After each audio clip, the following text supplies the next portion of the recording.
Is it just a few petty orange specks, or is this thing mostly oat? If I knew how they actually made this, I'd probably think twice every time I ordered another slice. Stay with us until about minute 18.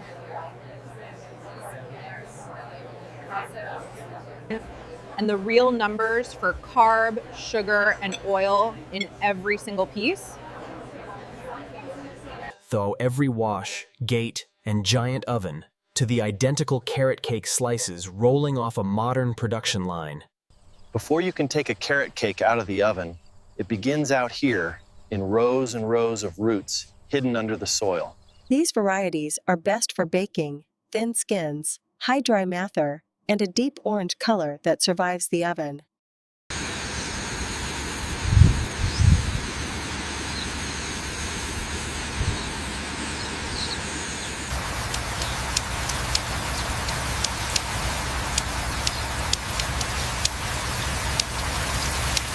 Too much water and the roots become watery, too little and they stay small and woody.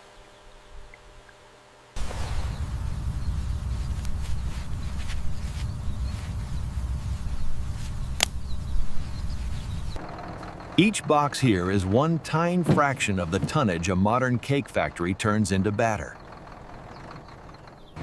This machine pulls, cuts the tops, and lifts the roots all in one continuous motion. Within minutes, tons of raw carrots pile into the onboard bunker.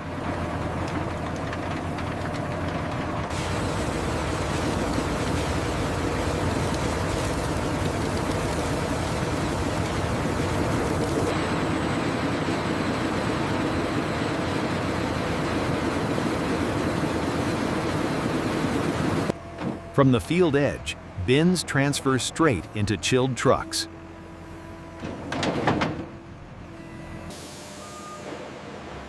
Keeping them cool slows down spoilage and protects sugars and texture.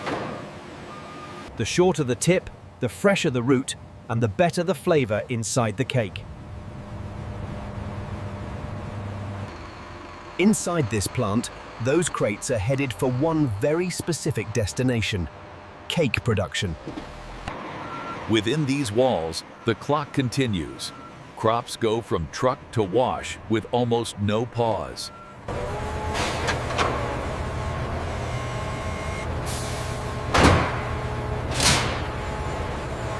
The result is a conveyor loaded with consistent pieces, perfect fuel for an industrial gate.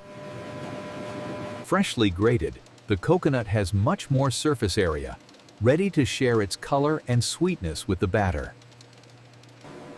In many cake formulas, this shredded carrot is not a garnish. It's one of the main ingredients by weight. Recipe software keeps track of exactly how much coat, flour, and sugar go into each batch.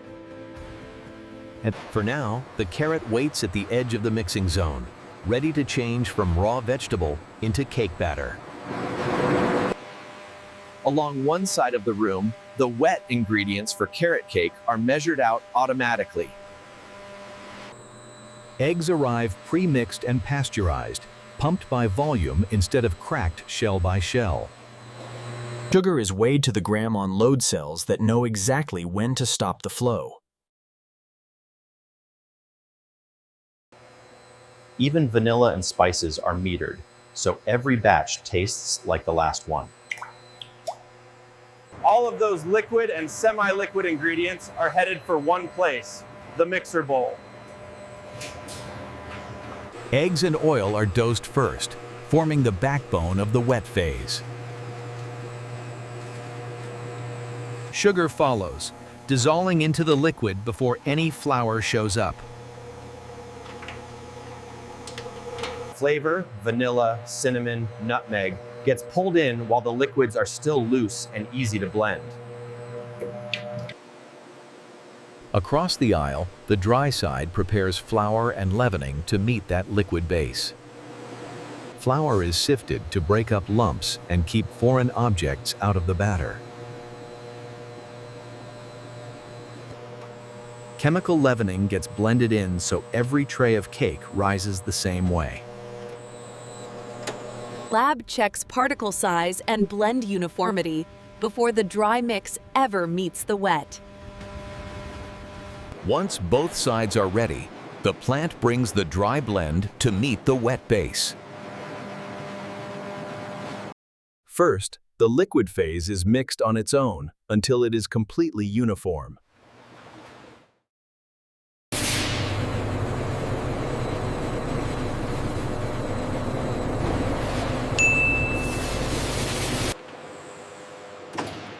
Only after the base is mixed do the coats themselves join the party. Fresh shredded carrot is added last, so the strands stay visible in the crumb.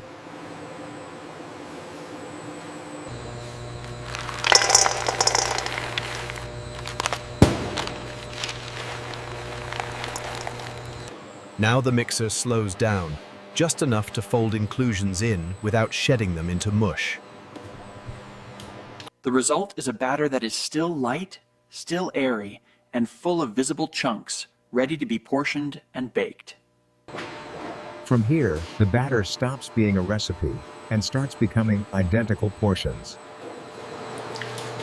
A holding hopper keeps everything gently moving, so the coat and nuts stay evenly suspended. One stroke, multiple pans, all filled in a fraction of a second. Different shapes, same target weight. Loaves, slabs, and rounds share one batter. You can already see the carrots and inclusions that will show up later in every slice. Good pans get a green light. Over or underfilled ones are bumped aside and remade. Once the batter is portioned and checked, it heads into a long tunnel of carefully controlled heat. This ensures even cooking, with the heat distribution tailored to the specific product, maintaining quality and consistency. The temperature and airflow in each zone are precisely controlled to achieve the perfect texture and color. At first, the batter is still liquid. Gas from the leavening tries to lift it before the proteins lock in. A few minutes later, the top firms up, tiny cracks form, and steam escapes out from the center. Color deepens as sugars caramelize and carrot sugars concentrate right under the crust. When they leave the tunnel, the cakes are too hot to touch, and still changing on the inside. Right here is where texture locks in, the crumb you feel when you bite down. A spiral cooler gives the cakes time to relax and shed heat before anyone dares to cut or frost them. Everything here is about repeatability. Everything on the spiral holds another row of near clones. Some pans are tagged for extra checks. They will never make it to a store shelf. Right after this cake leaves the oven and cools, they will slice it open to check, and you will see exactly how much carrot ends up in every single piece. Once potatoes hit the right temperature, they roll out of the spiral and into the slicing zone. Here, the plant turns whole cakes into perfect, repeatable slices. First pass, long bars, cut with one heavy downward stroke. Second pass, cross cuts. The tray becomes a chessboard of portions. these pieces are destined for toasting and packaging, but one pan is heading somewhere else. Second pass, cross cuts. The tray becomes a chessboard of portions. They gently free the whole block so they can see the crumb from every angle. One straight cut shows how much cake actually made it into the crumb.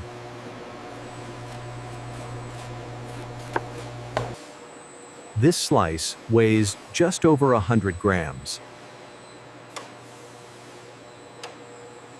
Once slicing is verified, the pieces move on to their final layer of comfort, cream cheese frosting.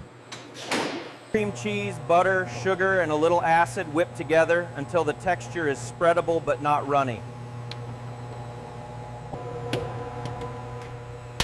Too stiff and it will tear the cake, too loose and it will slide off in the display case. Instead of hand spreading, a nozzle bar lays down a consistent layer in one pass. A finishing blade smooths the surface so every slice looks like it was iced by the same careful hand. Different lanes get different finishes, some with walnuts, others with extra coconut, some left plain. The goal is a natural scatter, enough texture on top without hiding the frosting. Before packaging, a human eye confirms that every piece actually looks appetizing. From root to crumb, you can still see exactly where the carrot ended up, threaded thaw every bite. From root to crumb, you can still see exactly where the carrot ended up, threaded though every bite. The cavities are shaped so the cream cheese and decorations sit below a safe ceiling. A roll of top film stretches out above the trays, ready to be sealed down around each slice. Date and lot codes make it clear when and where each pack was made. Even after baking and icing, every single pack still has to hit its declared weight. A metal detector checks for stray fragments from blades or pans that should never be there. If something looks off, the system can ping an operator within a few seconds.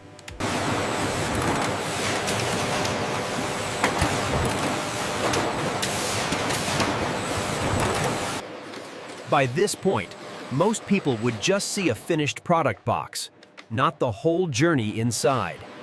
Retail units are hand or robot loaded into plain shipping cases. Nothing fancy, just strong and square. Each case gets its own ID, so a pallet can be traced back to a single day's production. Robots build tall, stable pallets much faster and more consistently than a human ever could. Stretch wrap locks the stack together and keeps moisture from sneaking in or out. From here on, temperature is everything. Cream cheese and hummus both depend on a steady, cold room. Cold storage helps keep frosting firm, cake moist, and shelf life predictable. When orders come in, pallets roll straight from the cold room into refrigerated trailers. Inside, the load is packed tight, so nothing shifts and damages the cakes during transport.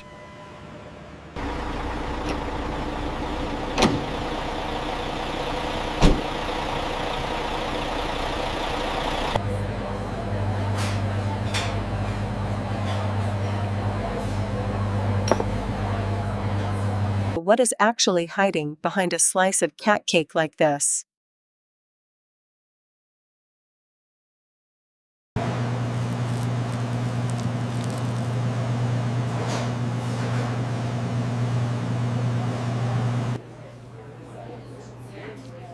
I still kind of want to order another slice.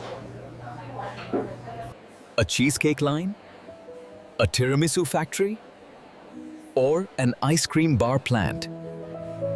Drop your choice in the comments and tell us which food you secretly want to see from farm to factory. If you enjoyed this journey, hit follow, turn on notifications, and stay with us for the next deep dive in our From Farm to Factory series.